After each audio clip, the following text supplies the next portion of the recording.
Strange and amazing items are discovered often, but figuring out what our ancestors were up to is pretty tough. Especially when all you have are just some rusty cups and cave drawings. It's no surprise that even the experts in lab coats sometimes make mistakes. But it's not just about dusty plates and huge stones. Sometimes there's even humans with large heads. So grab your digging tools and let's travel back to ancient times to explore incredible societies that even scientists can't fully explain.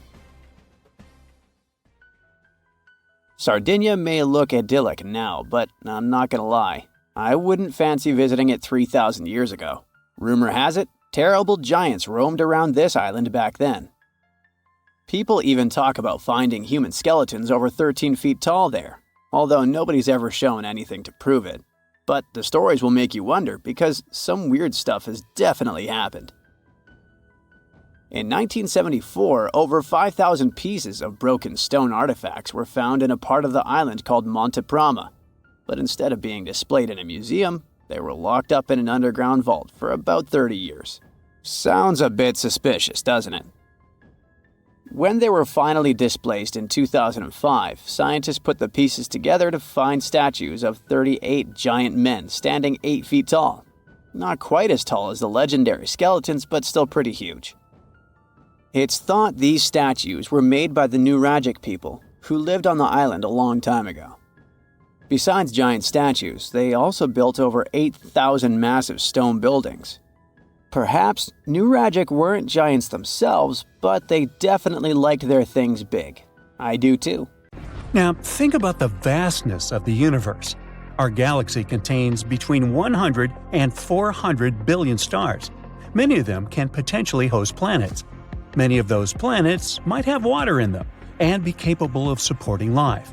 And this is just the Milky Way alone. What's the likelihood of other intelligent civilizations existing out there? Well, there's a famous formula called the Drake equation. It's a mathematical tool to guess how many civilizations from outer space might be able to talk to us in our Milky Way galaxy. It was made by a scientist named Frank Drake in 1961. Here are the variables in it. N is the number of civilizations we could potentially talk to in our galaxy. R star is how fast new stars are born in our galaxy. F sub p is the fraction of stars with planets around them. N sub e is the average number of planets around each star that could support life. F sub L is the fraction of those planets where life might actually start. F sub I is the fraction of planets with life that could become smart civilizations. F sub c is the fraction of smart civilizations that send signals into space. And L is how long those civilizations keep sending signals. Of course, we won't get an exact number like this. It's more like an educated guess, and we don't have any answer to that. But based on at least some information we know, there might be around 100 million worlds where life should have evolved. But if that's the case, then why haven't we met or heard from anyone? This is called the Fermi Paradox. It's named after the famous physicist Enrico Fermi. He asked a simple but very important question: where is everybody? Our universe should be filled with chatty extraterrestrial beings, advanced civilizations, and spaceships zipping around. Yet, when we look up at the night sky or listen with our radio telescopes and antennas, it's eerily quiet. All we get is the so-called Great Silence of the universe. Scientists from Oxford University's Future of Humanity Institute are trying to answer this question. And they're not the only ones. A group called METI, for Messaging Extraterrestrial Intelligence, organized a workshop in Paris in 2019 to explore this mystery. The workshop brought together experts from various fields, like astrophysics, biology, psychology, and so on. One of the ideas discussed is called the zoo hypothesis. It suggests that perhaps other civilizations do exist, but they're simply not broadcasting their presence. Maybe they know that making direct contact with us could be risky for both sides. So they're intentionally avoiding us, because they're watching us like observing a zoo. They could be using advanced technology we can't detect. There are also some optimistic explanations, like time delays. Space, as you know, is unimaginably big. The time it takes for signals or information to travel across the universe is enormous. It's possible that other civilizations exist, but their signals haven't reached us yet, or ours haven't reached them. But some explanations aren't very optimistic. Like, some scientists think Earth might really be unique. Maybe the conditions that led to life and intelligent beings are so incredibly rare that there are no other planets like ours. Scientists point out that there are many planets similar to Earth, and some are much older. This means there should be plenty of planets where life could evolve. Recent research also suggests that life might be way more resilient than we thought. And, well, while it increases the amount of life existing out there, it also increases the chances that intelligent life doesn't last very long. It might destroy itself before it can spread to other parts of the universe. This is a concerning idea for the future of humanity. The researchers also considered that many planets might be at a similar stage in their development. That's why it's hard for them to explore the universe at the same time. But even they agreed that this explanation is way too far-fetched. And finally, one of the big potential explanations is called the Great Filter. This idea was suggested in the 1990s by Robin Hanson. It says that for life to develop and become advanced like us, it has to overcome some really tough challenges. First of all, the planet itself should have a good stable star and good enough conditions on it. Then life has to start on that planet. These life forms need to be able to reproduce using things like DNA. Simple cells must evolve into more complex cells. More complex organisms with multiple cells must develop. And eventually, these organisms must figure out how to reproduce, which increases genetic diversity. And finally, these organisms must be smart enough to use tools, create, and explore things. Finally, they should colonize other planets and star systems without destroying themselves. And maybe one of these stages is so incredibly hard that most civilizations don't make it past that point. This challenge could be something like developing intelligence in the first place, or it might be the struggle to avoid self-destruction. So, perhaps life isn't rare at all, but most of it doesn't go beyond simple tiny organisms like bacteria. Even if the universe is full of bacteria, they don't become advanced enough to build spaceships. The Great Filter might also be something from outside, like a huge asteroid crashing into a planet, a dangerous burst of gamma rays, or a massive star going supernova. These events could destroy life on any planet, no matter how advanced they are. So, if we've already passed this challenge, it means we could be the only ones in the universe and we can explore it. But if we suddenly hear from a super advanced civilization, it could mean the hard part of the challenge is still ahead of us. Now, the Fermi Paradox focuses on intelligent civilizations. It just implies that there should be civilizations more advanced than us, or at least as intelligent as us. But if you think about it, why should extraterrestrial life be similar to ours at all?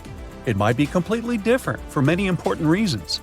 Life elsewhere might have developed under completely unique conditions. This could lead to forms of intelligence and consciousness very unlike our own. For example, it could have evolved into highly advanced forms that aren't based on biology as we know it. These beings could exist as energy-based entities, silicon-based life forms, or even as a hive mind. And because they have evolved completely differently, they may be capable of things that we aren't capable of. For example, we can't see the entire light spectrum. Our eyes also can't perceive cool things like dark matter. But who knows what the vision of extraterrestrial beings may be capable of? Their abilities might even extend beyond our three-dimensional perception. They might be able to perceive and interact with higher dimensions, which is why they could have unique, interesting insights into the nature of our world. Or maybe they've learned to think outside of time, like in the movie Arrival. For us, we still haven't met them, but for extraterrestrial beings themselves, the concept of time doesn't exist at all. They're simultaneously in the past, present, and future. For humans, something like this is hard to even imagine. Plus, even on Earth, we don't fully grasp how consciousness works or why it exists. We're not even sure when exactly we became conscious. So even if we do encounter extraterrestrial life, it will be hard for us to understand them or communicate with them. We think that they might have entirely different language systems, symbols, and so on, but they might not even have any communication systems at all. As you can see, the possibilities are endless. Evolution is a process that can go in many different directions. It's possible that extraterrestrial life developed in ways we can't easily understand or even imagine. These things are intriguing to think about. There are still no easy answers. The Fermi Paradox remains one of the most exciting and mystery questions in science. Scientists continue to explore these mysteries through a multidisciplinary approach. They're hoping to find clues that could lead to breakthroughs in our understanding of alien intelligence. And until we find a definitive answer, we can keep sparking our curiosity and imagination.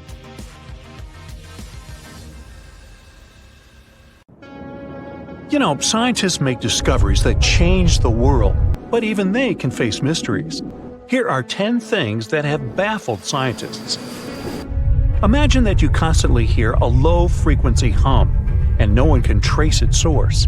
Roughly 4% of the world's population hears the hum. It's a geography-free sound.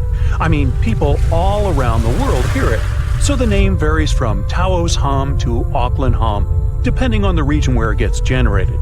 The sound is just on the threshold of human hearing. People hear it less when they're outside, and it gets louder indoors, especially at night. What's even scarier is that you cannot unhear it once you've heard it. Some folks say it started in London around the time of Charles Dickens, who wrote A Christmas Carol, and the low-frequency sound actually comes from the humbug. Or not. Actually, the earliest cases were recorded in Bristol, UK, dating back to the mid-1970s. Scientists have various theories about where the hum comes from and why only some people can hear it, yet they don't have a clear answer.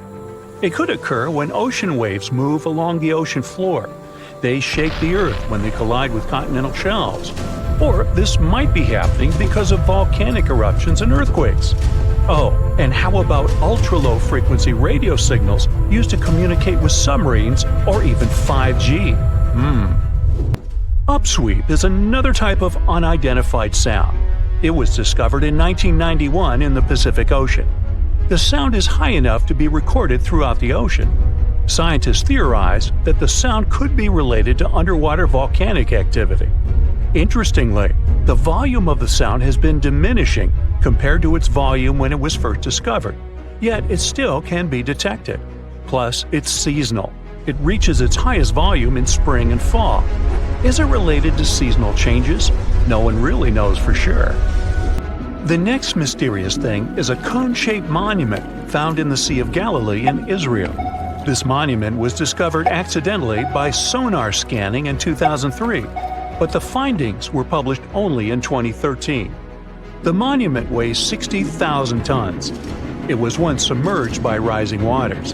Archaeologists say the monument is enigmatic because they can't figure out where it's from. They don't know what it's connected to or its function, so this big and unusual thing remains a mystery. Now let's move to Gobekli Tepe, Turkey. This place offers you one of the most archaeologically significant sites in the world. Why is it important? Well, it has massive carved stones about 11,000 years old. To put it in perspective, they're 6,000 years older than Stonehenge. Ancient people placed these stones before they began farming or crafting metal tools or pottery.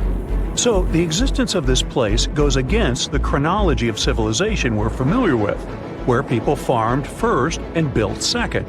Apparently, it wasn't like that. In any case, a good question is, what was the purpose of this site? Was it built to worship some spirits? Yep, archaeologists believe it might be the world's oldest temple. Okay, say this with me. Paleodiction notusum. Yeah, I know it sounds like a chemical formula. This is a living fossil found deep down on the ocean floor. A creature makes these hexagonal burrows, that for sure. Yet scientists can't identify the artist. Now, what do I mean by living fossil? Well, Paleodiction notusum is a creature believed to produce a burrow nearly identical to Paleodiction fossils. Is it a worm-like animal that made them? Scientists don't know. One thing is clear, this isn't some random stuff created by geological forces. Now, speaking of fossils, Take a look at this giant one. Its informal name is Godzillasaurus. It was discovered in 2011 by an amateur paleontologist. This is a scientist who studies the history of life on Earth by analyzing fossil records. Anyway, back to Godzillasaurus. It's almost 7 feet in length and 9 feet tall if you were to measure it upright. This fossil is 450 million years old, coming from the time when Cincinnati was underwater. It might be a fossilized algae mat, but some scientists have different opinions. This is a massive tunnel found in South America. The tunnel is at least 8,000 to 10,000 years old. At first, researchers discovered a couple of colossal burrows. They were enormous and neatly constructed. Geologists were amazed, saying they had never seen such structures before. There's no known geologic process to explain their formation. Researchers have known about the burrows since the 1930s, but back then they believed that these tunnels were just some sort of archaeological construction, until they discovered huge claw marks on the walls and ceiling. They reasoned that some extinct species could be the ones to have left these marks. Many geologists strongly believe they've found the burrows of giant ground sloths and armadillos. The structure is the largest known burrow from the Paleolithic age in the Amazon. Yet experts have many questions. How come such a deliberate-looking structure could form naturally? A researcher then discovered another strange cave. This one was hundreds of miles away from the massive tunnel. Fast forward, there are now more than 1,500 burrows from the Paleolithic age found in Brazil. What's even more interesting is that some of these caves are connected to tunnels that sometimes lead to chambers. I'll continue with a natural phenomenon. What if I told you that every year, especially in October, fireballs appear on the Mekong River in Thailand? According to legends, Naga Fireballs are a call for Buddha to return to Earth, and river serpents are the ones making these calls. Well, that's a myth, but what does science say about it? Is it related to a flammable gas? There are no clear answers yet. These fireballs appear to rise from the water. They can go as high as almost 990 feet. They're like fireworks, disappearing rapidly. They typically glow with a reddish or orange color. I'll mention some legends too, because why not? They're thrilling. And it would be a shame not to include the one about the lost city of Atlantis. As you may know, the legend says that Atlantis submerged into the ocean around 11,000 years ago. Since then, not just scientists, but also treasure hunters and philosophers have been searching for the lost world. Could Bimini Road be a trace? In 1968, a diver found strange stones off the coast of North Bimini Island in the Bahamas. The stones look human-made. It's like they were evenly spaced out and laid in an orderly row. It baffled scientists, but not for long. Carbon dating analysis of the blocks revealed that geological forces created the road naturally. There weren't any tool marks or signs indicating that the blocks had been stacked or something. The research is continuing, but yeah, scientists generally believe that the rocks were created by erosion. Well, I guess the time of Atlantis hasn't come yet. Okay, picture this. You're wandering on the beach, and you see dozens of octopuses walking past. In 2017, a group of people from Wales witnessed exactly this. Why did these creatures come out of the ocean? No one knows the answer.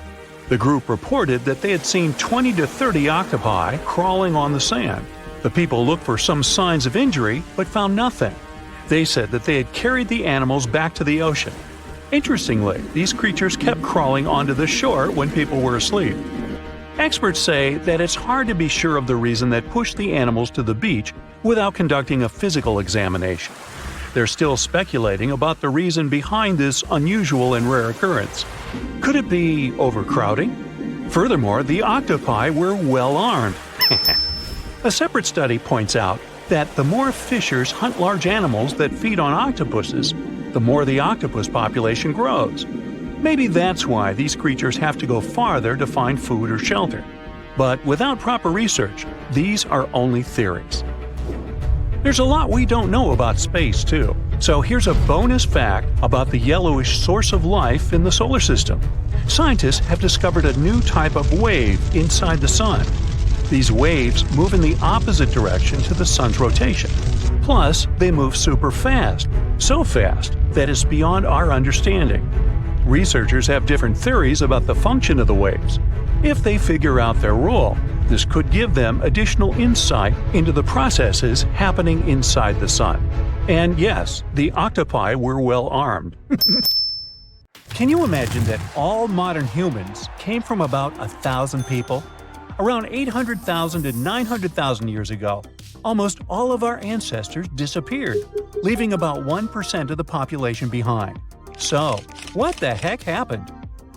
The Earth often goes through glacial cycles, things that we call ice ages. Back in the past, they were pretty mild and happened regularly, about every 41,000 years. The ice ages happen because of the Earth's axis.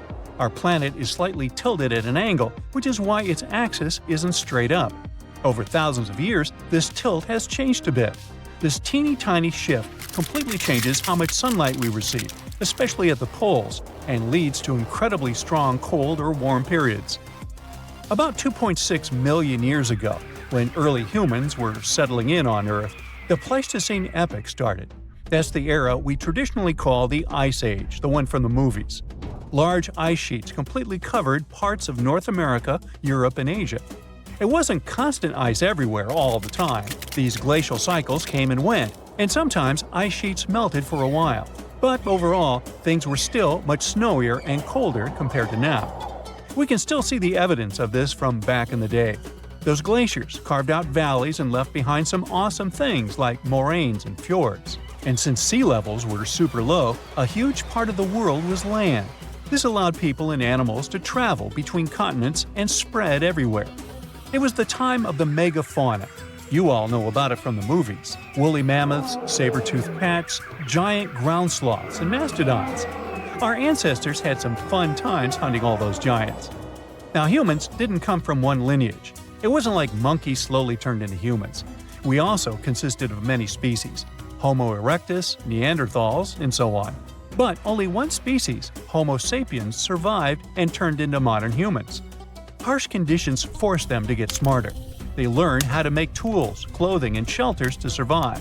They became hunter-gatherers and invented fire, which turned out to be super useful during the Ice Age, you think? But they had no idea what horrible change was coming. Something disastrous happened about 800,000 to 900,000 years ago. Humans faced a drastic population crash. Only 1,280 people survived, give or take. Some 99% of early humans were wiped out, and this tiny 1% was lucky enough to become our ancestors. This almost extinction, unsurprisingly, was the climate's fault. It was the Middle Pleistocene transition. The Earth's orbit around the Sun changed its shape a bit. Carbon levels dropped. A lot of stuff was happening, and the Earth's climate was going wild, becoming incredibly cold and dry. The seas suddenly got chillier, and Africa and Eurasia experienced horrible droughts. Looking for food was almost impossible. Scientists learned this by taking the DNA of about 300,000 people from all around the world. They used a new method to help them map the history of human evolution over 1 million years and learn more about it. No wonder we can barely find any fossils from that time. There was almost no one around. What's interesting is that before that happened, most apes had 24 pairs of chromosomes. But because the population became so small, 2 sets got fused together, and we ended up with 23 pairs. This was the final straw that separated us from other apes. Chimpanzees, gorillas, and orangutans all have 24 pairs, but our fused one became known as the human chromosome. Like a ripple effect, this little thing influenced our brain side, helped us start walking on our toes, and even form language. It took humans about 100,000 years to recover from this catastrophe. Only after all that time, they started spreading around again. Isn't that insane how we managed to go from 1,000 to 8 billion people? In any case, the Ice Age finally ended about 11,700 years ago. The warm period, called the Holocene, began. As things got warmer, human civilizations finally began to develop. 5,000 years ago, it was ancient Egypt, then the Indus Valley Civilization, ancient China, and others. And while we've been thriving for a while, there's one catch. The Middle Pleistocene transition changed the length and intensity of glacial cycles. Before the transition, sure, there was the Ice Age, but the cold was milder, and the glacial cycles were shorter.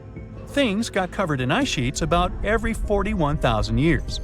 But after the transition, the glacial periods became longer and more severe. These cycles started following a new pattern. Although they happened every 100,000 years, they were super intense. Ice sheets grew large, even extending to the south. So from now on, ice ages that will continue to happen in the future will be a bit different. The next one should be at least 50,000 years from now, maybe longer. It's good for us because it'll occur later, but at the same time, the consequences will be stronger. What our ancestors went through is called a population bottleneck. That's what we call a sudden and huge reduction in the size of a population. Usually it happens because of things like earthquakes, floods or droughts, fires, and even human actions. Just a few people survive, and only they can pass their genes to future generations. And we've got plenty of such bottlenecks in history. Our modern species, Homo sapiens, originally lived in Africa. Around 60 to 80,000 years ago, a small group of them left Africa and spread across the world. It wasn't on a whim, though. They had to move somewhere because of the droughts and huge climate problems in Africa at that time. They had to go look for food and find new places to live. They traveled through the Middle East, moving into Europe and Asia, and eventually reaching Australasia and the Americas. They quickly settled across different continents and started mixing with local human-like species, like Denisovans and Neanderthals. But there was a problem. Originally, the African species were super genetically diverse, but since only a small part of them decided to move out, they carried just a bunch of these diverse genes with them. Unfortunately, this caused a bottleneck for everyone. Human-like species from other parts of the world became less genetically diverse. Since they had a smaller gene pool, they became more vulnerable to all the harmful stuff. The African population also had a drop in genetic diversity. But at least humans managed to survive. Although eventually, non-African populations really dropped, and there were no Neanderthals or Denisovans left, only us, Homo sapiens. That's why we can say that all modern humans came from Africa. Early humans sure had it rough. About 74,000 years ago, they went through yet another disaster, the Topo catastrophe. But keep in mind that all these things are just a hypothesis. It's not certain whether it actually happened. Now basically, scientists think that there might have been a supervolcanic eruption at Lake Toba in Sumatra, Indonesia. This volcano going crazy was an absolute catastrophe for Earth's climate and humans. The eruption was one of the most powerful volcanic events in the last 2 million years. It spewed out from 670 to 1,500 cubic miles of lava and volcanic stuff. Just so you know, there are about 3,100 cubic miles of water in our planet's entire atmosphere, and this eruption had almost half as much lava. This horrendous disaster led to the formation of Lake Toba, a massive caldera lake in Sumatra. It also spewed out tons of ash and sulfur dioxide into the atmosphere. This caused the so-called volcanic winter, which means that while it's not actually winter, the temperatures drop and the planet is freezing because all these ash clouds are blocking the sunlight from reaching the Earth. This event affected climate patterns for years to decades. This also most likely sped up the arrival of the next glacial cycle. Luckily, humans are crazy good at surviving. The global human population was reduced to a few thousand people yet again, and they still managed to overcome this. One iced frappuccino for me, please, and with a double shot. Now, I suspect this is something you'd never hear if you traveled 100,000 years ago to check out on your super great-great-great-grandparents. First off, you wouldn't hear anything resembling human speech for a simple reason. The early humans developed a capacity for language about 50,000 years ago. So, to talk to your ancestors, you'd need to use some of the oldest forms of human communication, including talking or making sounds, drawing or painting, dancing, acting, and using symbols. For example, if you made some weird noises like grunts or guttural sounds, it would mean you're trying to communicate with your peeps or warn them about something. Another reason why no one would grab iced frappuccino back then is that 100,000 years ago, Earth was going through a serious ice age. Who wants an icy, refreshing drink in the middle of winter? It wasn't quite a full-blown glacial period. but it was definitely way colder than it is now. The sea levels were low and there were glaciers everywhere, which made it super tough for our early human ancestors to get around. Some even kicked the bucket while trying to migrate to other areas, especially up in Northern America and Europe. Back in the day, when humans were still figuring out this whole survival thing, they chowed down on some pretty, fancy stuff. We're talking tartar steak, sashimi, you name it. Okay, I'm exaggerating a bit. It wasn't an iconic fresh dish, but raw meat. Not a Japanese cuisine staple, but a plain fish. There weren't Michelin restaurants serving fancy dishes and Gordon Ramsay recipes, but prehistoric foodies happily munched on nuts, seeds, and berries. And you know what? Their lifestyle is gaining popularity today. And there's even a so-called paleo diet. Paleo stands for the Paleolithic period. The idea is all about eating like our early human ancestors did. Some scientists believe that our genes haven't quite caught up to the modern diet that came from farming. Thanks to farming, we've got grains, legumes, and dairy galore. But it turns out that these changes in our diet happen faster than our bodies could keep up with it. 100,000 years ago, humans roaming around were basically just like us in terms of looks and DNA, but their houses were far from being modern. Actually, those were just caves. They couldn't even buy a mere bed in IKEA. Scientists in South Africa just discovered what they're calling the world's oldest bed. And no, it's not a fancy mattress with adjustable firmness settings. It's actually made of grass. Archaeologists stumbled upon mats of grass and sedge that were stacked half an inch thick on the floor of a rock shelter. And get this, the bedding is 77,000 years old. That's like 40,000 years older than the previous record holder. The mats were covered with leaves from a tree called the river wild quince, which repels pesky insects. These prehistoric folks were basically having a bed and breakfast situation going on in their cave. But let's be real, living in a cave is pretty gross. Insects, rot, and lice are just a few of the issues. But instead of bouncing to a new spot when things got nasty, these people burned their bedding and made new ones. Yeah, seems like 100,000 years ago, life on Earth was totally wild. Sure, microbes and amphibians were chillin' for billions of years before that, but things were way different back then. So, during a prehistoric trip, you could have bumped into one of the biggest mammoths ever. Yup, the Colombian Mammoth was a beast. Standing at 13 feet tall and weighing over 10 tons, it had curved tusks that were even longer than its body, somewhere over 16 feet. These weren't like those woolly mammoths you see in movies with their thick brown fur.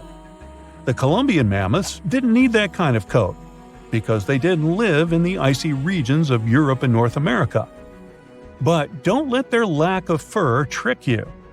These creatures were massive and could have been a real threat to humans who lived near them, even though they were plant eaters. Another beast you'd stay away from is Toxodon. This land animal had some seriously cool curved teeth that gave it its name. It looked like a rhino, but with some similarities to rodents too. The last one was spotted only 5,000 years ago, and that's pretty recent in the grand scheme of things. Charles Darwin even used the Toxodon as an example to explain evolution and anatomical differences. Some people think it might have been semi-aquatic, but its grass-eating habits suggest otherwise. Not only was the Earth full of cool animals, but it also had a diverse human population. There were all sorts of new species popping up left and right, and they were on the move, looking for a better place to call home than Africa's dry and dusty areas.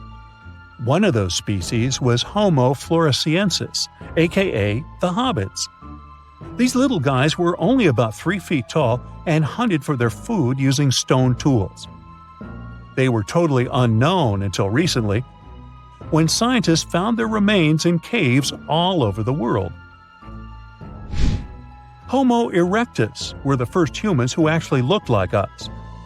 They were total trendsetters, standing upright and all. They were the first to explore outside of Africa and check out other continents. These guys were pretty smart too, making cool tools and even cooking their own food. But unfortunately, they got a little too comfortable and lazy. They didn't keep up with the changing climate and eventually went extinct. It's a shame, really, because while other humans were hustling to improve their tools and survive, Homo erectus just couldn't keep up with the times. Lesson learned: don't be afraid to get out of your comfort zone. Homo sapien Neanderthals were basically our ancient cousins who lived in Europe and Asia. They were pretty smart and used fancy stone tools to hunt and survive. But let's not get too carried away with their intelligence, okay? The media likes to hype them up as geniuses, but there's not a ton of evidence to back that up. Modern people are the only non-extinct human species. You and I are part of the Homo sapiens sapiens subgroup that roamed the Earth 100,000 years ago, too. We were so smart that we even migrated out of Africa to Europe and Asia. Our intelligence was apparent from the very beginning. By the way, the era we're traveling in was called the Stone Age, as back then people learned how to tame stones. That was a tremendously large era that started over 2 million years ago, and it only finished in 3300 BCE. Let's dive into Plombos Cave. It's a super cool spot located in the Plombos Private Nature Reserve on the southern Cape Coast of South Africa. The cave may be small, only around 430 square feet, but it's got a big history. Early modern humans were all about Plombos Cave, visiting repeatedly between 100,000 to 70,000 years ago before a sand dune partially sealed the entrance. Above the sand dune, you'll find material from the later Stone Age. The coolest discovery? 2 pieces of ochre with geometric engravings that were found in 2002, marking one of the earliest signs of symbolic communication among early modern humans. It's about 75,000 years old. And it doesn't stop there. More engraved ochre pieces have been found in later excavations, proving that this type of communication has been around for ages. Plus, they found red lines of ochre drawn on a rock that dates back to 73,000 years ago, showing that painting was also happening back then. Also, in 2008, they discovered a 100,000-year-old ochre processing workshop with a couple of toolkits at Plombos Cave. These toolkits consisted of 2 abalone shells containing an ochre mixture that was possibly used for painting or other purposes. Our technology has sure made a quantum jump since the first tool ever was invented. But just so you know, it all started with pointed stones in Plombos Cave. Yeah, probably the reason why you have the internet today is because some prehistoric dude in Plombos Cave learned how to use pressure flaking and managed to sharpen the very first stone ever. And there were some inventions in between that, but yeah. The profession of a travel blogger is far more ancient than you can imagine. Yeah, the first ones appeared around 2,500 years ago. Meet Herodotus, historian, travel blogger, genius, billionaire, philanthropist. Just kidding. Herodotus had been all over the place, and by the time he hit 60, he had seen more spots than anyone else on Earth.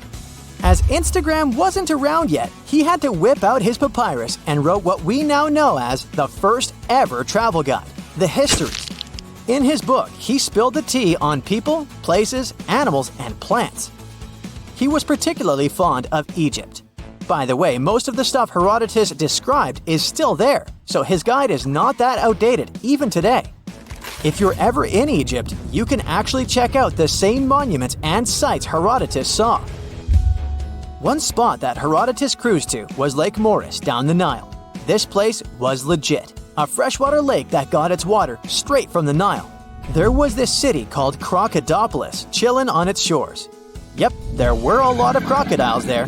That city is also still around today, just under a different name, Fayum. Right in the middle of Lake Moeris, there were two giant pyramids that took Herodotus' breath away. Here comes the mystery. At the moment, these two pyramids are gone. Seems like, according to the travel guide, we're missing two Egyptian pyramids.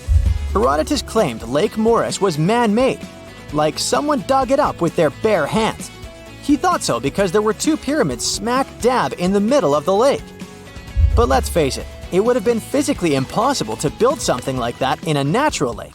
I mean, the ancient Egyptians were pretty advanced, but they definitely didn't have scuba divers and all the essential equipment back then.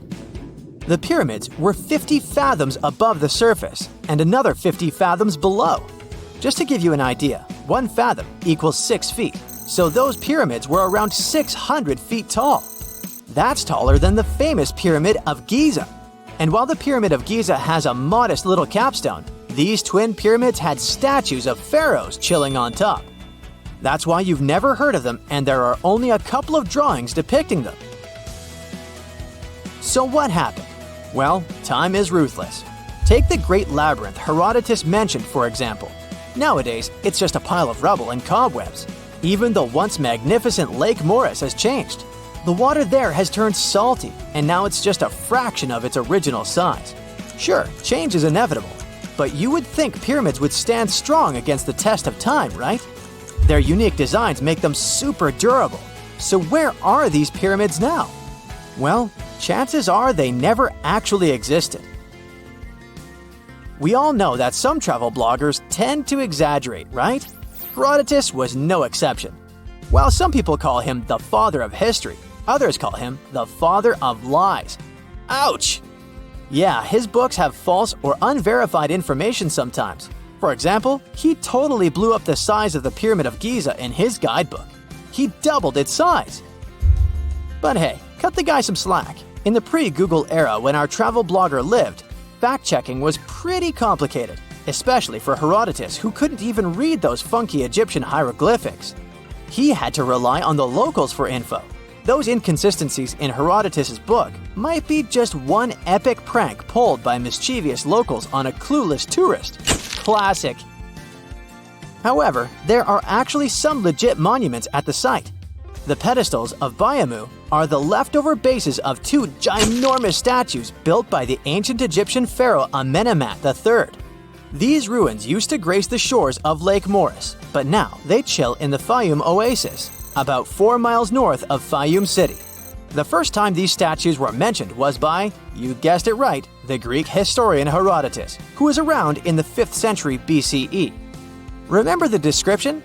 Herodotus said there were two pyramids that soared 50 fathoms above the water's surface, and each pyramid had a massive statue sitting on the throne at the top.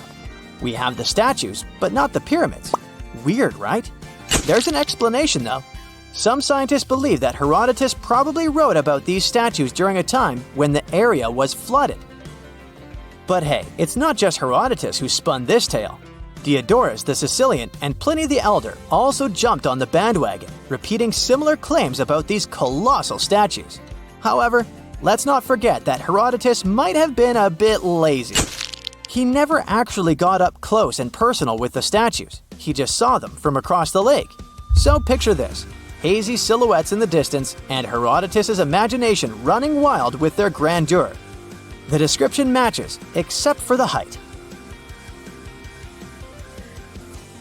While Lake Moeris pyramids seem to be a myth debunked, there's another mystery waiting to be unveiled. Some time ago, archaeology researcher Angela Mickle dropped a crazy discovery. She claimed to have found not one, but two lost pyramid sites in Egypt. The craziest part is that she didn't even have to leave her couch to find them. She basically found those pyramids online. After spending 10 years studying Google Earth, Angela managed to pinpoint these two areas along the Nile Basin. They're about 90 miles apart, and both have some funky-shaped mounds. The first one is chilling by the Nile in Upper Egypt, just 12 miles away from Abu Sidoum. The second one, 90 miles north, has a 140 feet wide four-sided shape. The second site even has a massive triangular plateau that's a staggering 620 feet wide. Angela wrote on Google Earth Anomalies back in 2012, saying that the mound looked super flat on top and had a crazy symmetrical triangular shape that had been worn away over time. And the second site? It got this square center that's totally out of the ordinary for a mound this size. It almost looks like a pyramid when you see it from above. But not everyone is convinced. Some Egyptologists say these mounds are just geological features called buttes. Apparently, they're pretty common in the local Fayum Desert. These buttes form when sediment piles up and there's a stubborn layer that doesn't want to erode. So when the surrounding sediment washes away, that tough layer stays put and makes the hill all flat. Still, this one's just a theory as of now. By the way, Egyptian archaeologists just made one more incredible discovery. This time, it's not a theory, but an actual site. In January 2023, they found a complete residential city from the Roman era right in the heart of Luxor, a southern city in Egypt. This ancient city, dating back 1,800 years to the 2nd and 3rd centuries, is actually the oldest and most important city ever found on the eastern bank of Luxor. The archaeologists uncovered a bunch of awesome stuff during their excavations. They found several residential buildings, 2 pigeon towers that were used to house pigeons or doves, and even some metal workshops. Inside those workshops, they stumbled upon a treasure trove of pots, tools, and Roman coins made of bronze and copper. It's like a real-life time capsule. This kind of find is pretty rare in Egypt. Usually, they come across temples and tombs during excavations, especially on Luxor's west bank, where the famous Valley of the Queens and Valley of the Kings are located. But this time, it's all about this amazing residential city. And get this, back in April 2021, they announced the discovery of a lost golden city on Luxor's west bank that's 3,000 years old. The archaeological team called it the largest ancient city ever found in Egypt. It's like they're uncovering hidden treasures left and right. What makes a giant, well, a giant? You know, big, enormous, you get it. Tough questions. It depends on who you ask. The ancient Greeks had cyclops, while ogres were spread out through all sorts of European folklore tales. The tallest person ever recorded was named Robert Pershing Wadlow, and he lived in the first half of the 20th century. He stood at an incredible 8 feet 11 inches tall, but had many medical issues throughout his life. Sadly, he only lived to celebrate his 22nd birthday. That's because Robert wasn't just tall. He had a condition affecting his human growth hormone, which didn't particularly make his life comfortable. Robert even had to wear leg braces in his adult years. During that same time, incredible discoveries were reported in North America. Some people claim to have uncovered weird-looking skeletons, much larger than previously associated with human beings. It immediately raised the question, did giants really used to roam our planet? Our story begins with the idea of a mound builder race. Some scientists back in the day claimed that these massive earthworks in places like the Mississippi Valley, called the Grave Creek Mound or the Great Serpent Mound, were built by some sort of prehistoric type of human, much larger and stronger than us Homo sapiens are today. From around 1812 to the 1860s, almost everyone in America writing about history was covering this mound-building race. However, not everyone agreed with the theory. There was this naturalist named Benjamin Smith Barton, for example, who warned about jumping to conclusions about giants. He believed that just because people discovered some big bones, they shouldn't immediately think of giants.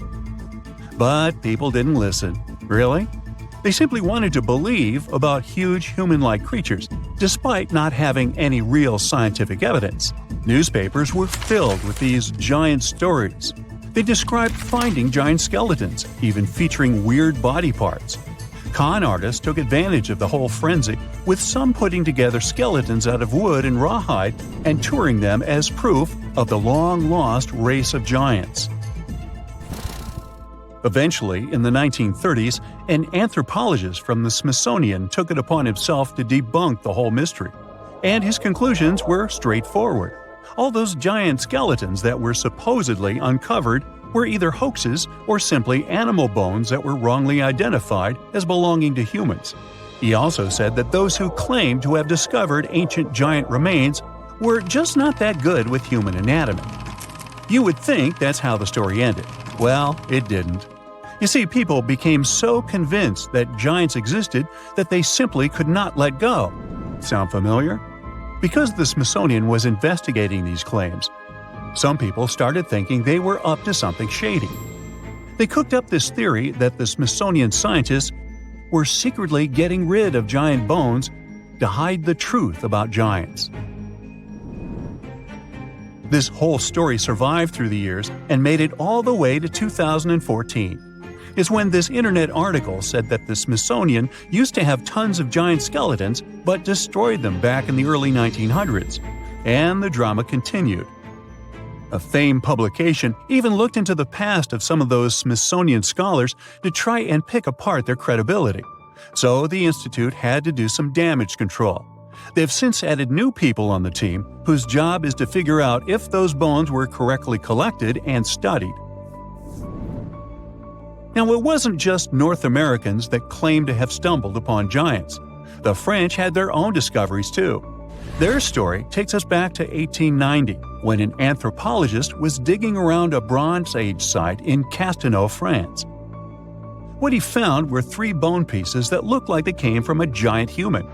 The findings included a massive thigh bone, a shin bone, and a regular upper arm bone known as a humerus. Now, if we put all these bones together and calculate the proportions, they lead us to this towering figure, somewhere between 10 and 11 feet tall. However, in 2022, contemporary scientists took another look at those bones. They concluded they most likely belonged to a cave bear, not a human. It wasn't that unusual for people back in the day to confuse giant animal bones with those of humans. Now, the truth is, our ancestors were in fact taller than we are today, despite them not being technically giants. The average human body has changed a lot over thousands of years. We're not as big and strong as our ancestors were. In fact, we've been on a bit of a downsizing trend, especially in the last 10,000 years, and it's because of a mix of factors. Our genes, the world around us, and how we live our lives all play a role. Way back around 40,000 years ago, European men were towering at around 6 feet. They had a seriously tough life, though, hunting and gathering all day. That lifestyle required a good muscle structure, and their African roots might have given them that extra height, which came in handy in warm climates. Moving on to 10,000 years ago, we can already see a big change in European males. They went down to 5 feet 4 inches on average. What happened was the climate was shifting, and people were increasingly relying on agriculture to provide for their families. It wasn't all sunshine and comfort, though. Sometimes failed crops and a not-so-diverse food meant a pretty unhealthy diet. Plus, being around farm animals more and more introduced some new medical issues to the mix. We're now around 600 years ago when the shortness continued. And yes, we can still blame it on poor diet and health. However, there seems to be a change in recent years. Today, European males are reaching an average of 5 feet 9 inches. And sure, the fact that we're eating more veggies and getting regular checkups at the doctor did help a lot. But it's also because of industrialization and living in cities. This has brought people from different backgrounds together, which is a good thing. It decreases the chances of human passing on genes that could cause problems. So, it's a combination of better living and genetics that's making us taller. We shouldn't give up on ancient giants quite yet, though. You see, experts believe they recently discovered the remains of such a person who supposedly lived in ancient Egypt. Sometimes people can actually grow to large sizes due to a condition called gigantism, the same that made Robert Pershing Wadlow grow to such an impressive height. When some archaeologists were studying ancient Egyptian mummies, they came upon an interesting skeleton. What made it special was that they believed it might have belonged to a pharaoh, who would have been really tall, like 6 feet 6 inches tall. To put that in perspective, that's way taller than Ramses II. who was the tallest recorded Egyptian pharaoh and stood at about 5 feet 9 inches. These experts took a closer look at the newly found bones, especially the long ones, and found evidence of something called exuberant growth, which basically means this person's growth was off the charts. It's a clear sign of gigantism, they say. Now, this discovery is important because it makes this mummy the oldest case of gigantism in the world. No other Egyptian pharaohs were known to be giants. It's also fascinating because it tells us something about the health and nutrition of ancient Egyptian rulers. See, those pharaohs were probably better fed and healthier than regular people, which might explain why they could grow taller than the average person. Now, you might be wondering if being a giant had any drawbacks back then. Well, it's hard to say. I wasn't around then. Still, during those early dynasties in Egypt, they seemed to prefer shorter people, especially in royal service. There are a lot of ancient Egyptian stories featuring short-statured leaders and even higher spirits that locals looked up to.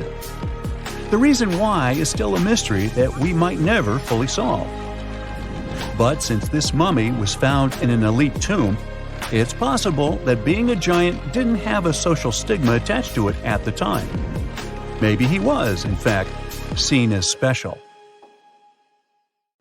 Hold on to your hats, folks, because we're about to embark on an incredible journey.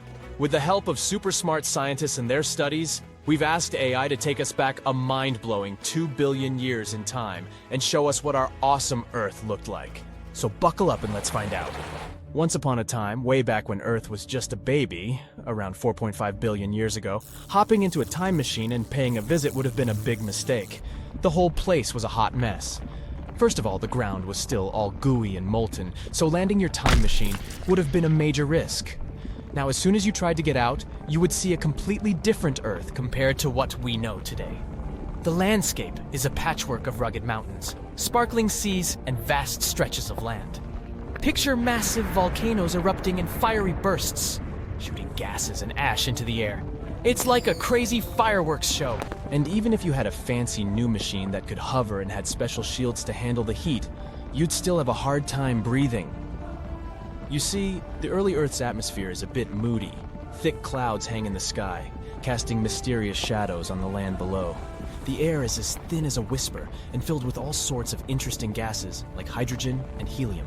Carbon dioxide swirls around, giving everything a vibrant green hue. Water vapor drifts through the air, creating a sense of humidity and a refreshing mist. Oh, and there might be a hint of ammonia and methane just to keep things interesting. Lots of cool gases, huh? But wait, there's something missing.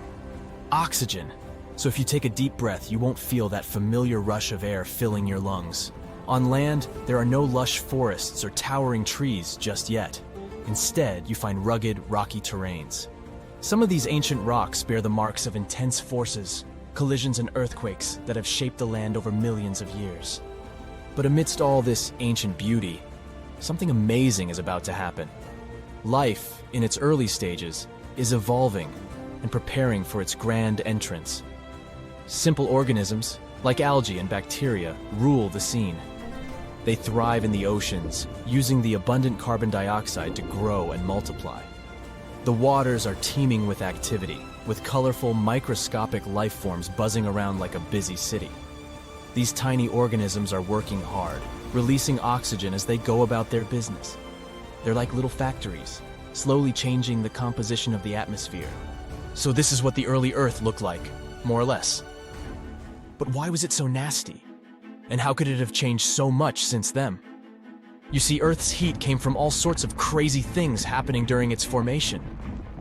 First off, there was some serious heat already packed into the objects that came together to make our planet.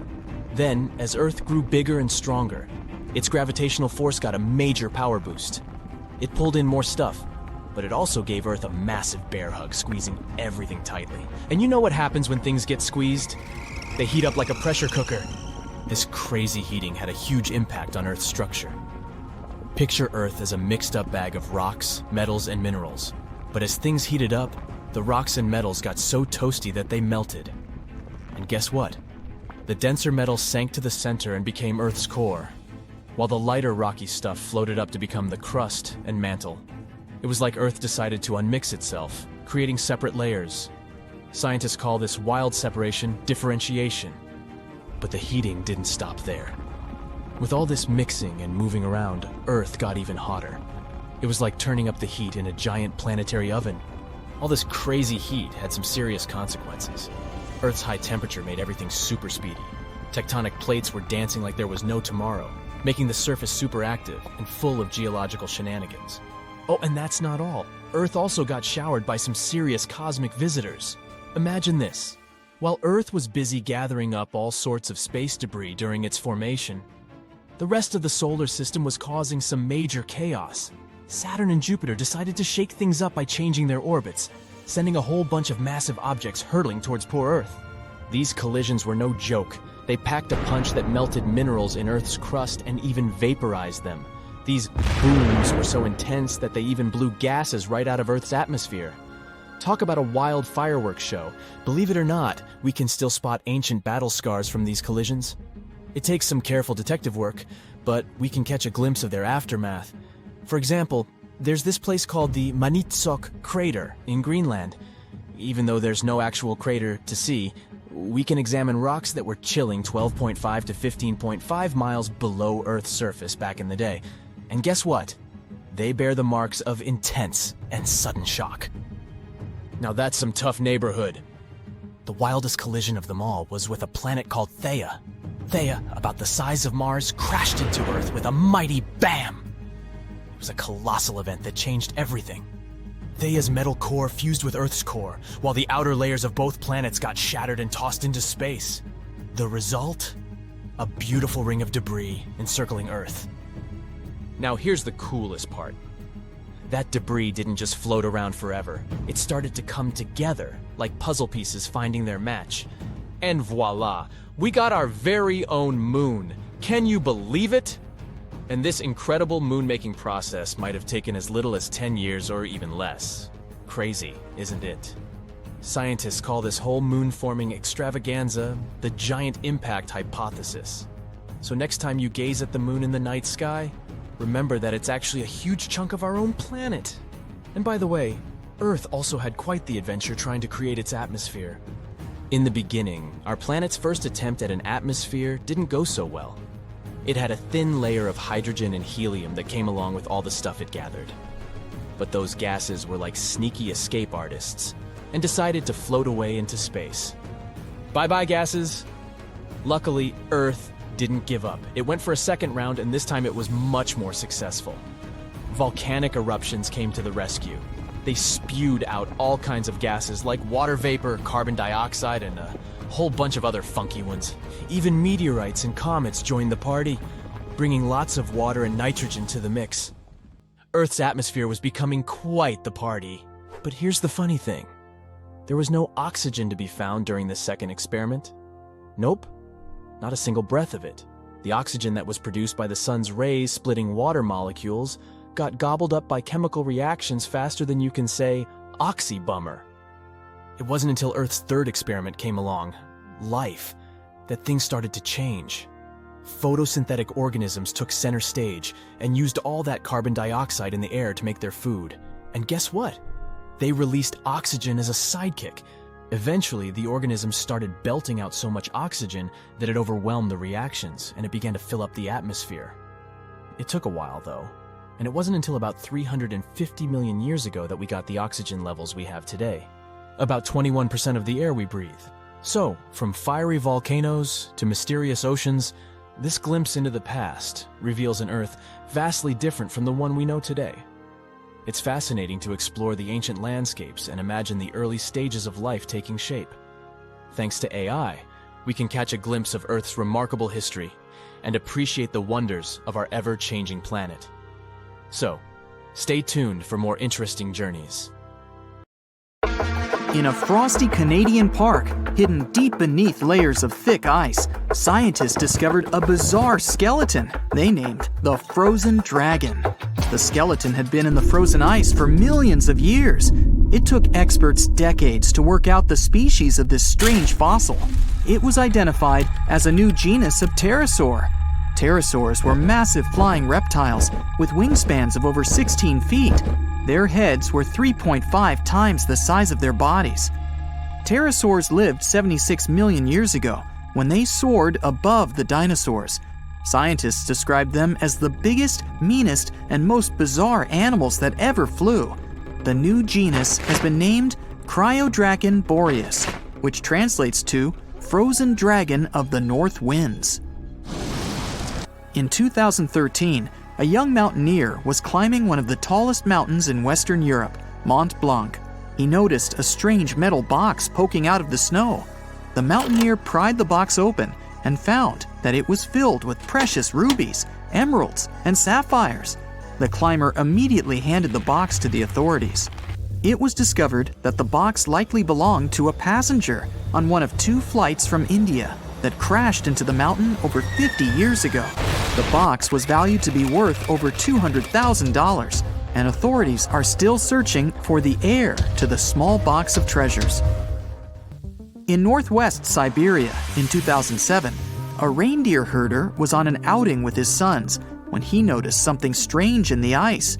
The man realized it was a frozen mammoth calf and immediately contacted the local museum.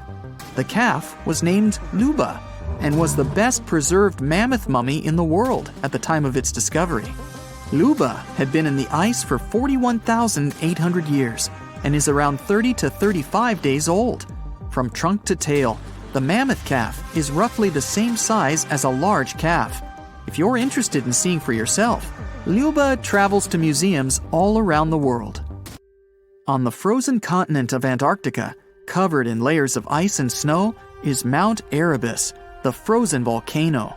The volcano was discovered in the middle of an eruption in 1841 by explorers on an Arctic expedition. The volcano is over 12,000 feet tall and has been active for the last 1.3 million years. Deep within the middle of the volcano is a huge crater filled with large volumes of molten lava. The volcano has occasional explosions, which means it's classified as being in continuing eruption. However, these eruptions are nothing to worry about because they're generally rather small. Back in 1991, 2 hikers were traveling across the Italian Alps when they stumbled across a body that they presumed to belong to a recently lost hiker. The duo trudged back down the mountain to report their unfortunate findings. Once the remains were recovered, it was clear that the body was not recent at all. Scientists determined that the Iceman was more than 5,000 years old and named him Otzi. The discovery was unlike anything scientists had ever before seen because the body was so well preserved. For years, Otzi was studied by scientists who discovered that our ancestors have a lot more in common with us than we ever knew before. Otzi was covered in ink body art. Research done on the contents of his stomach revealed that his last meal was dry cured meat, similar to the bacon we eat today. Otzi has at least 19 relatives living today, somewhere in Central Europe. Scientists were researching ancient squirrel burrows in Siberia when they came across something interesting. One of the squirrels had hidden away precious seeds deep beneath the ground. The seeds had been encased in ice for 32,000 years. The seeds were for the flower Silene stenophilia, which had long since gone extinct. Amazingly, scientists were able to recover plant tissue from inside the seeds and grow an entire crop of flowers. They've since reintroduced the previously extinct flower to natural habitats all across the world. In 1930, a team of Norwegian scientists sailed around the Arctic Ocean, conducting research on the seas and glaciers. They reached White Island, a dangerous and icy land no human had set foot on before, or so they thought. The scientists were shocked to discover the tip of a small boat sticking out of the snow. Frozen inside the boat, they found scientific equipment and various personal items, including a jacket monogrammed S.A. Undre. They had discovered the wreck of the famous Undre Arctic balloon expedition. In 1897, Swedish explorers, led by Undre, attempted to travel to the North Pole by hydrogen balloon. No one had ever heard from them ever again. People only found out what happened to them when the wreck was discovered 33 years later. It turns out that the balloon had crashed on White Island only 2 days after departing from Sweden. the explorers traveled along the island on a small makeshift boat, but were unable to make it any further. The best preserved woolly mammoth ever found was discovered in an area of permafrost in Siberia in 2010. Scientists named the frozen mammoth Yucca, after the small village near where it was found. Yucca had been frozen for 39,000 years and is thought to have been around 6 to 8 years old. Because Yucca is so well preserved, it has been studied for years and provided new information about mammoths. In 2019, scientists reported that they were able to activate cells taken from Yucca's tissue. Maybe one day we'll have woolly mammoths roaming the land. From looking at pictures and videos of Antarctica, the continent appears to be freezing cold, covered in snow, and flat, except for a few small hills. Scientists believe that too. When studying the Gomburtsev Mountains in the early 2000s, they were shocked to discover that the small rocky hills were actually the peak of a gigantic mountain formation under a mile of snow. Using radar technology, researchers worked out that the mountains are really around 10,000 feet tall and sprawl across 750 miles. This is around the same size as the European Alps, except hidden under tons of ice and snow. At a gold mine in Siberia, a businessman was examining a nearby river when he noticed something interesting in the frost. It was a small woolly rhino calf that was later named Sasha. The woolly rhino has been extinct for 15,000 years. It's thought that Sasha could have been frozen in the ice for up to 39,000 years. Sasha is unique because it's the only full-body woolly rhino to have ever been discovered. Glaciers around the northern Italian town of Pelo have begun to melt. Artifacts from decades and even centuries ago have been discovered pouring out of the ice. Personal belongings from soldiers have been found, things like diaries, photographs, and even love letters. Historians have even uncovered an entire cabin preserved beneath the ice. The cabin was filled with hard metal helmets and clothes. In 1845, Sir John Franklin embarked on an ill-fated expedition to the North Pole.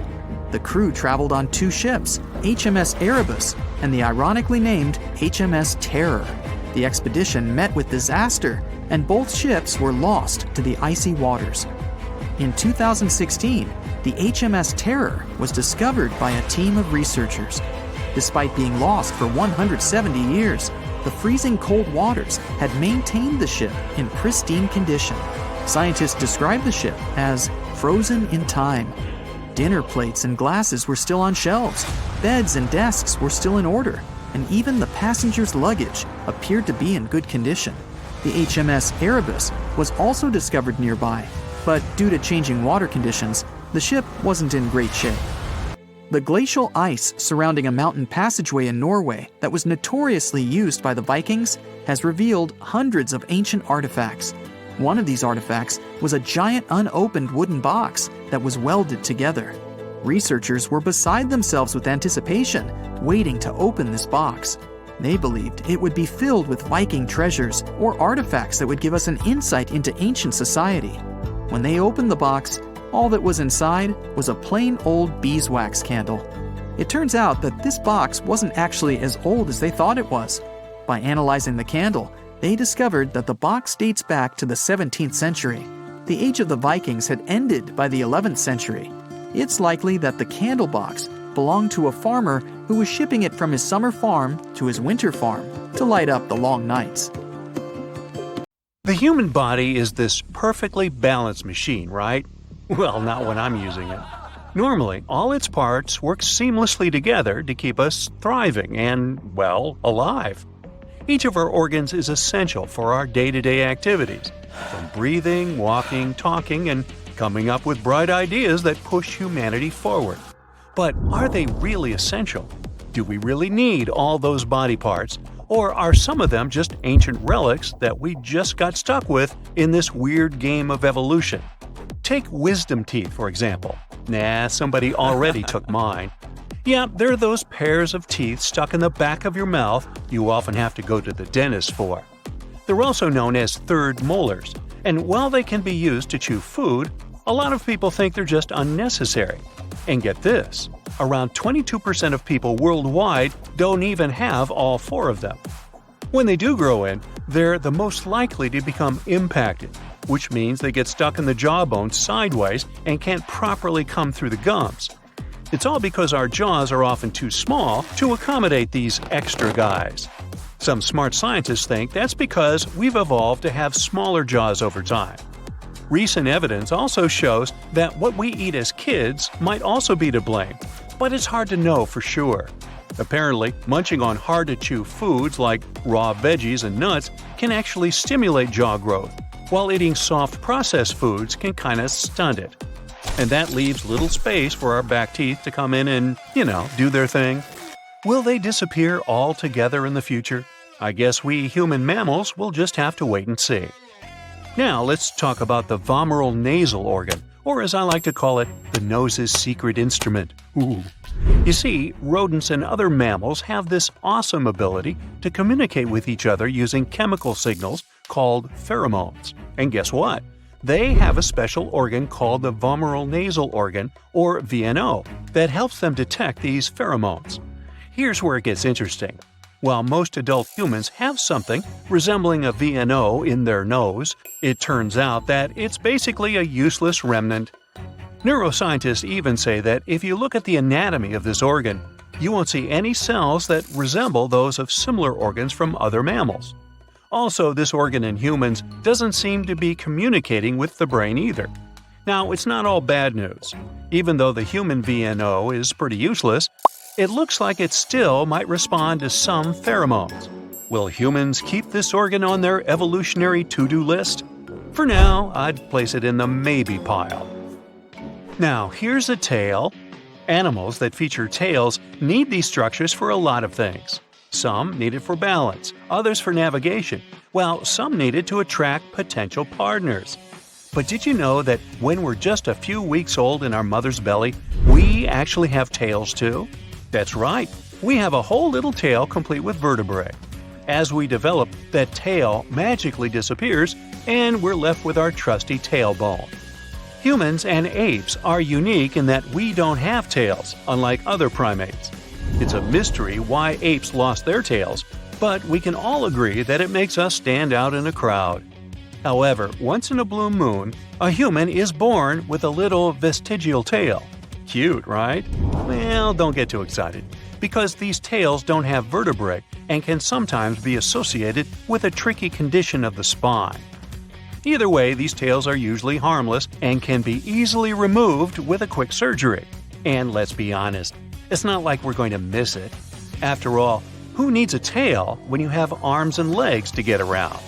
Plus, can you imagine trying to find pants that fit with a tail sticking out the back? Not a good look.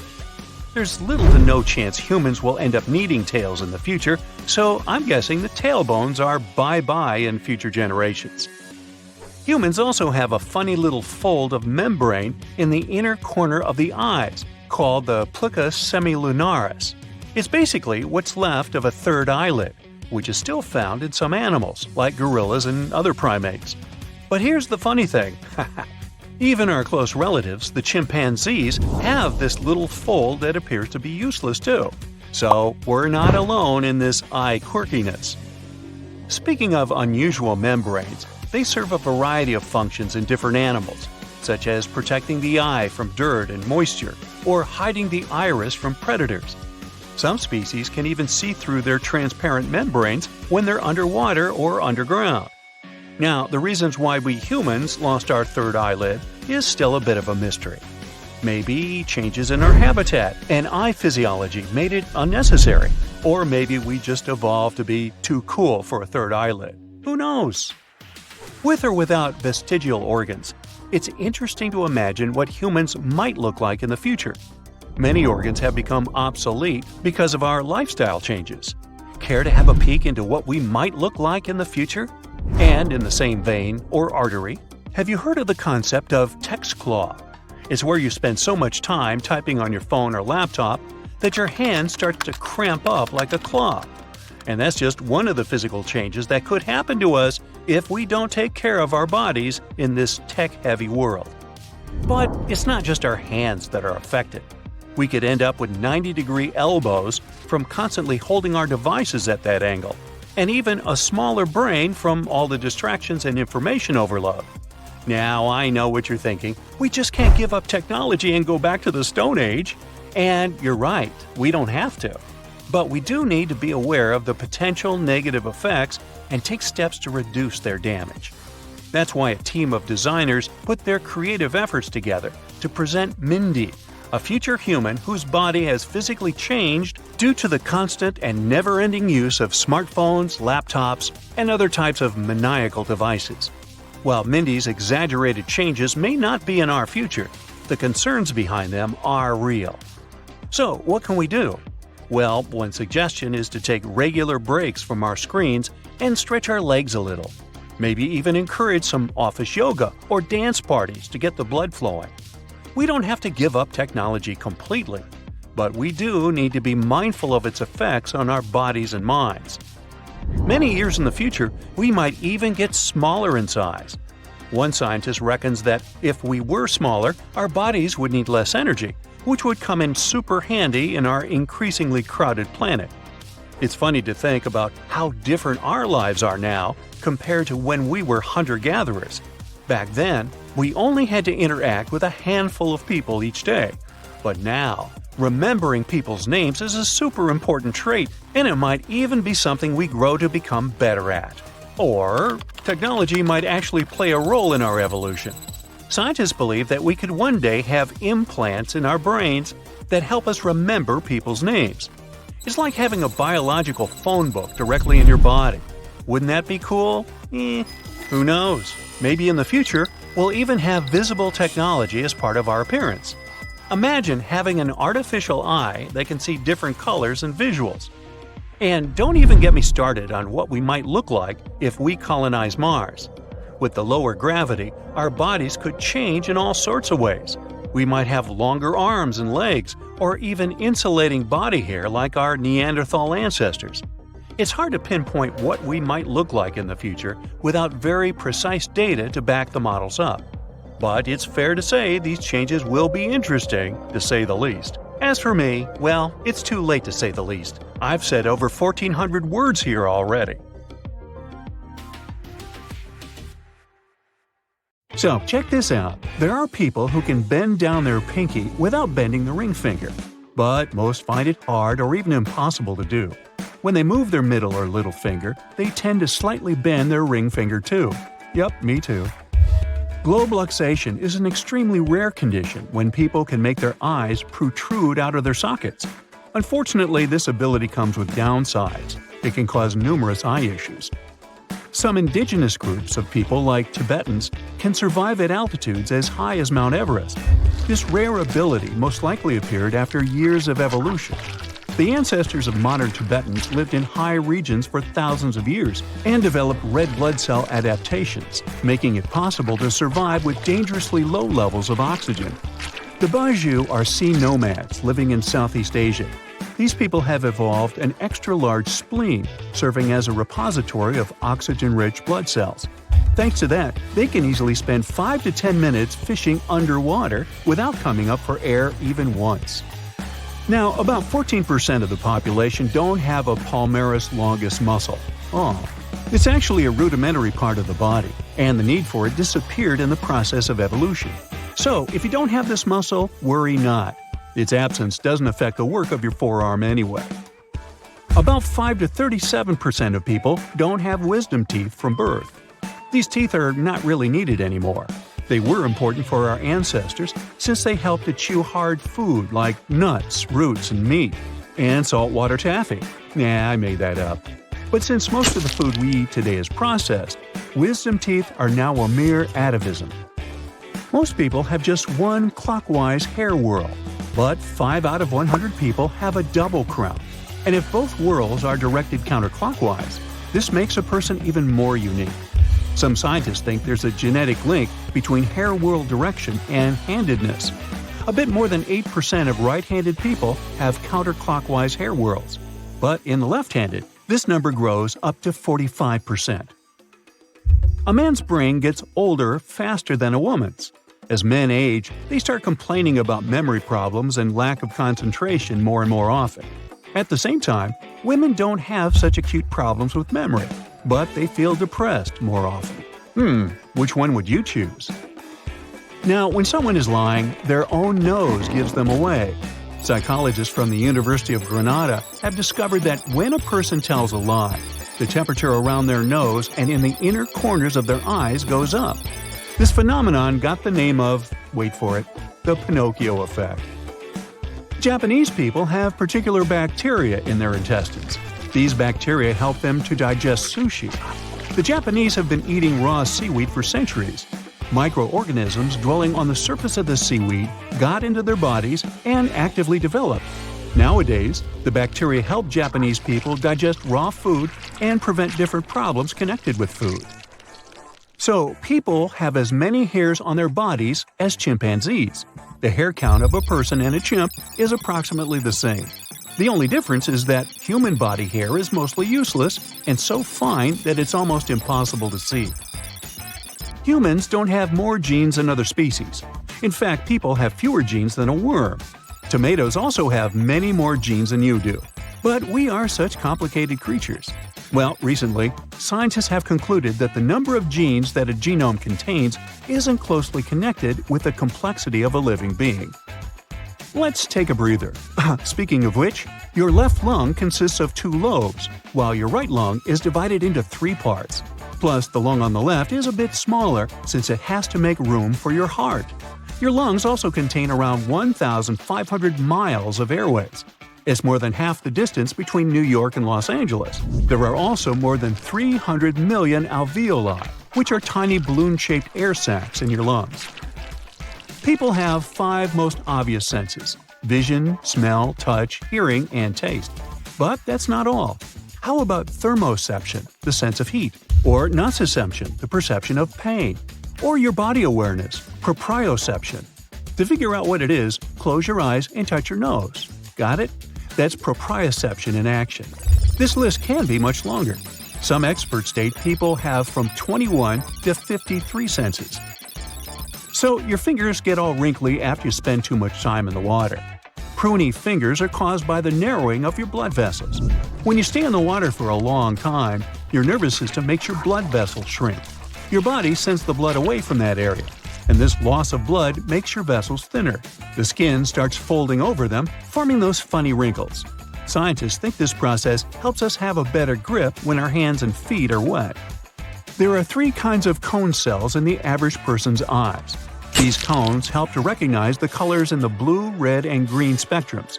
Thanks to them, most people can distinguish around 1 million different shades.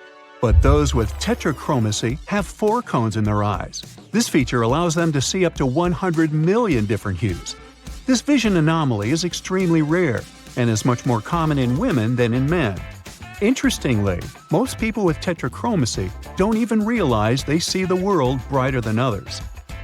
Now, not all people have round pupils. 2 people out of every 10,000 have unusually shaped pupils. Most commonly, they resemble keyholes. This eye disorder is called coloboma. Interestingly, some people with this condition don't have any problems with their vision. Only 3 to 22% of people in the world have Morton's toe. It's a foot structure where the second toe is longer than the first one. Michelangelo's David and the Statue of Liberty both have this unusual body feature. Hey, toes up! In some people, saliva accumulates in a gland under their tongue. It can then get propelled out in a stream when a person presses on this gland. If the mouth is open at the moment, a jet can reach several feet. This process, called gleeking, can occur spontaneously. A person accidentally pushes their tongue against the gland while eating, yawning, talking, or cleaning their teeth, and voila! Up to 35% of people can gleek, but just 1% can do it on command. I had a friend in college who did that. Yeah, it was weird. About 18 to 35% of people have an interesting reaction to sunlight. They sneeze. This phenomenon has its own name, the photic sneeze reflex. In the Greek language, it's called sun sneezing. Achoo! Just like salamanders regrow their tails, humans might be able to regenerate cartilage. That's the rubber-like stuff around your joints. Recently, scientists have discovered that cartilage might be able to repair itself, most effectively at the ankle, not that well in the knee, and least effectively in the hip. The human brain is 73% water, just like your heart. That's why if your brain loses even 2% of liquid, you start feeling exhausted. This also makes your memory get worse, shortens your attention span, and puts a damper on your mood. So drink up! Your brain is constantly processing tons of visual information, around 600 million bits per minute. It all starts when the light goes through the cornea, your eye's clear protective outer layer. Then the light turns into electrical signals. They travel to your brain and it interprets them into the images you see. It takes milliseconds for this complicated process to happen. People who live to be 110 years and older, called supercentenarians, may have a secret. Researchers have discovered that their immune cells, called T helpers, might change and adapt to the late stages of aging. These cells are likely to protect them from viruses and other health problems. We've become impressive multitaskers thanks to technology, or rather, it only seems so. The human brain can't concentrate on two things at once. What it can do is to switch between several tasks really fast. But it makes your attention span shorter and harms your short-term memory and the ability to learn. So put that phone down. Unlike our primate pals, many people still have these foot arches. They help us move. This arch is like a built-in shock absorber for your feet. It's what allows us to bounce. There's another one. It's called the transverse arch, running side to side on the top of your foot. Think of it like a bridge that helps keep your foot in shape. Research says this arch is a big deal too. It's responsible for about 40% of your foot's stiffness. Simply put, it's like the scaffolding that holds your foot together. When scientists snipped the transverse arch, the foot lost a lot of its firmness. But when they cut the bottom arch, it wasn't that dramatic. So, is it a modern human thing? Nope. These arches didn't just pop up yesterday. The transverse arch has been around for 3 million years. The bottom arch showed up about 1.8 million years ago. We might as well continue with another element of our feet before moving up to other parts. Our pinky toes are also more important than they seem. Whether you were born without one or have lost it, you can still walk. But pinky ones are important for keeping us on our feet. They provide balance. Inside your foot, you've got 26 bones that team up to make sure you don't topple over. Small toe is a part of this balance work. Our ape ancestors needed their toes to grab, claw, and swing from trees. Today, we've traded our tree climbing skills for comfy couches and binge watches. Okay, let's move up a bit and talk about the appendix. You might think that it's useless, but nope. When a human is in their mommy's belly, this organ starts to do its job. Around the 11th week of development, it starts churning out special cells that produce helpful hormones and compounds. The appendix helps train our immune system's troops, ensuring they're top-notch defenders. It also collects all sorts of foreign substances, aka antigens, from our digestive tract. Yet, as diets evolved, this piece shrank like a deflating balloon. Unlike most other vestigial structures, the appendix isn't always harmless. It can turn into an angry little fireball. By the way, vestigial organs are the ones that have lost their primary ancestral function. These structures mostly lack an apparent purpose. Another famous vestigial example is wisdom teeth. Those are pointless and have been causing us trouble for ages. Yet nearly 95% of us have them, and 90% might even have to deal with the drama of an impacted wisdom tooth at some point. If you don't have them, you might consider yourself lucky. Here's an additional interesting fact about wisdom teeth. Even though your teeth have a mineral softer than what's in shark teeth, new tests show that they're just as resilient. The coating on shark teeth is actually similar in hardness to the enamel on a human wisdom tooth. It's because their surfaces are made of mineral crystals held together by proteins. These prevent them from shattering easily upon impact. So the difference in how we and sharks use our teeth comes down to their design, not their toughness. Anthropologists have examined ancient skeletons. They think our ancestors needed these extra teeth to chew tough stuff, like roots and raw meat. Back then, those extra teeth came in handy. But then, we discovered cooking, and suddenly, our food got softer, and our jaws got smaller. Geneticists have their own take on this subject. It involves a gene called MYH16, which seems to play a role in both brain size and jaw characteristics. Yet, the exact part it played in our evolutionary story is still a bit of a mystery. Now, another pointless thing is the eyelid. Well, not the regular eyelid. You know, that little pink thing hiding in the corner of your eye. Birds and some other furry pals use it to fend off dust and debris trying to mess with their eyes. But in us humans, it's mostly vestigial. Meet the palmaris longus. About 85% of us still carry it around. Maybe you also have it. You can test it by putting your hand on a flat surface and making your pinky and thumb meet. If you spot a little tendon band doing the limbo in the middle of your wrist, then you've found it. It was there for gripping stuff and swinging around like Tarzan. We can carry on with the grasping trick. Even before you're born, around 16 weeks into your time inside your mom's tummy, you're already practicing your grip. You start by grabbing onto the umbilical cord. When you finally arrive in the world, this reflex helps you hold on to things. Fun fact, small monkeys can hang on one hand for ages, thanks to a similar trick. Yet, we humans lose this super grip when we're around 3 months old. When you're still in your mother's womb, you also have a mini tail. But as you grow, it disappears, and those tiny vertebrae become your tailbone or coccyx. Humans and our ape cousins don't have tails like other animals. Our ears, too, have vestigial muscles. They help animals hear better and express their feelings. But in humans, these ear muscles don't do much. We've figured out other ways to listen and show our emotions. Yet some of us can still wiggle our ears with practice. Surprisingly, toenails also count as a vestigial thing.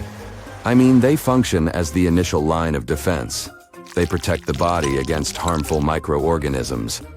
In our evolutionary journey, we used our fingernails and toenails for defense, digging, and climbing. In the modern world, fingernails still come to our rescue, whether it's for peeling fruit or that sweet sensation of scratching an itch. Yet, toenails have retired. But hey, we can apply nail polish to them. For fashion's sake, they certainly work for many people. It's not just humans who have useless limbs or organs. In 1798, an anatomist examined a peculiar bird incapable of flying. He documented his observations. This avian species was none other than an ostrich. Ostriches and cassowaries are just a few examples of birds possessing vestigial wings. Anatomically speaking, these are rudimentary wings, incapable of granting flight to these hefty creatures. Yet they aren't entirely devoid of function. They serve the purpose of maintaining balance during rapid running. Plus, they elaborate courtship displays, helping birds attract potential mates. Now, when it comes to animals, a lot of them glow too. Around 76% of ocean animals, including jellyfish, worms, sharks, and sea stars, are bioluminescent. They have a compound called luciferin that reacts with oxygen to create light. And for them, it serves such purposes as stunning predators, attracting prey, or warning others of danger. We humans can glow too. Unfortunately, this glow is super faint. Our eyes can't see it. Our bodies emit light, but it's about 1,000 times dimmer than what our eyes can detect. Scientists found that our glow changes throughout the day. It's the faintest in the morning and the brightest in the late afternoon. Our faces glow more than the rest of our bodies. They think it's because our faces get more sun exposure and have melanin, which has components that can boost light production. Some body tricks distinguish us from the rest of the animal kingdom.